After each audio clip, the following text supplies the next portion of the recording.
Today we're gonna blink some lands. Realm Razer is a 6-mana 4/2 that exiles all lands when it enters, and returns them to the battlefield tapped when it leaves the battlefield. So if we blink it, we can blink all lands. When we blink these lands, we trigger all our landfall cards. We'll talk about how we get Realm Razer out later. We have 5 blink spells that return our creature immediately, and 7 blink spells that return our creature at the next instep. With these return at the next instep blink spells, we can cast it at the player before us his instep, and exile Realm Razer, returning all lands. Untap them on our turn, play our turn like normal. Then at our instep, Realm Razer will return and exile all lands again, so our opponents won't have mana to play stuff on their turn. Splunking and Archelos Lagoon Mystic make all our lands enter untapped, so when we exile Realm Razer and return it right away, we can make a bunch of mana by tapping all our lands when Realm Razer's exile all land trigger is on the stack. We also have different ways to blink Realm Razer, like Lilysplash Mentor. It exiles a creature and returns it immediately for 3 mana.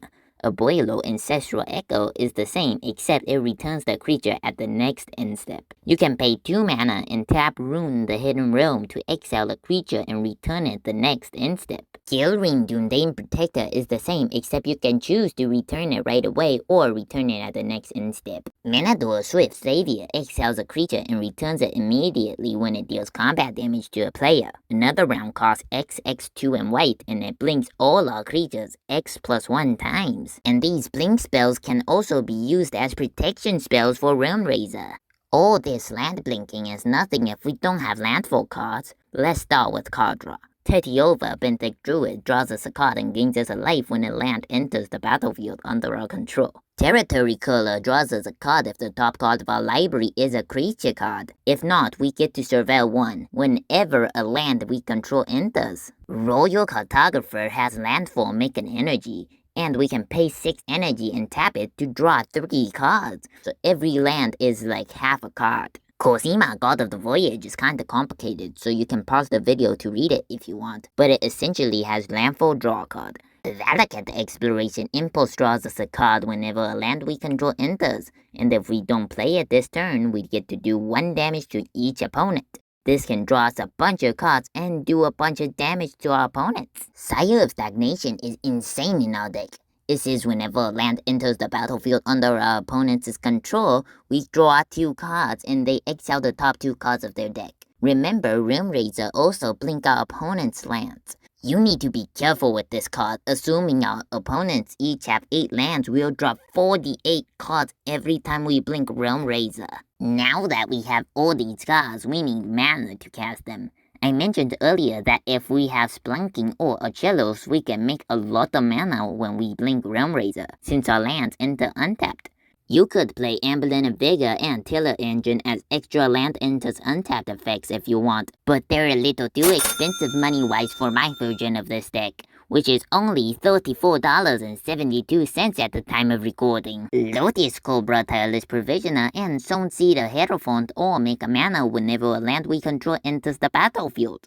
We can make infinite mana with any of these cards, Lilysplash Mentor and Realm Razer. Nissa Resurgent Animist can also do this, but it's also too expensive. Oblivion Sower is insane in this deck. It puts all lands target opponent owns from exile to the battlefield under our control. Realm Razer exiles all our opponents' lands, and Oblivion Sower takes them all. This not only ramps us a lot, it also leaves an opponent without any lands. Okay, back to landfall cards. Caustic Crawler has landfall, target creature gets -1/-1. This can kill a bunch of creatures. We can kill even more creatures with Admonition Angel. It has landfall, exile a creature until this leaves the battlefield. Emeria Angel has landfall, make a 1/1 flyer. Nesting Dragon has landfall, make a 0/2 that makes a 2/2 flyer with fire breathing when it dies. Screwstorm has landfall, copy itself if we have 6 or more lands. If not, we just make a 1/1. This grows exponentially because the copies also copy themselves. Shattered Angel gains us 3 life whenever a land our opponent's control enters. So if our opponents each have 8 lands, we will gain 72 life every time we blink Realm Razor. Tunneling Geobeat and Spitfire the Get both have Landfall, deal 1 damage to each opponent. Cosi's Ravager has Landfall, deal 1 damage to target opponent, and Retreat to Hagra has Landfall, each opponent loses 1 life and we gain 1 life. Polluted Bond says whenever a land enters the battlefield under an opponent's control, they lose 2 life and we gain 2 life. Nightshade Harvester says whenever a land enters the battlefield under an opponent's control, they lose 1 life and it gets a +1/+1 counter. Tunnel Ignis deals 3 damage to our opponent whenever one of their lands enters, if it's not the first. Assuming our opponents each have 8 lands, they'll take 24 damage every time we blink Realm Razor. These creatures are all so good, and we don't want them to die, so we play Eudora, Grave Gardener. It says whenever another non-token creature we control dies, we return it to the battlefield face down as a forest. So when creatures die, they turn into lands, and when we blink Realm Razor, we blink lands and get our creatures back. The more lands we have, the more landfall triggers we get.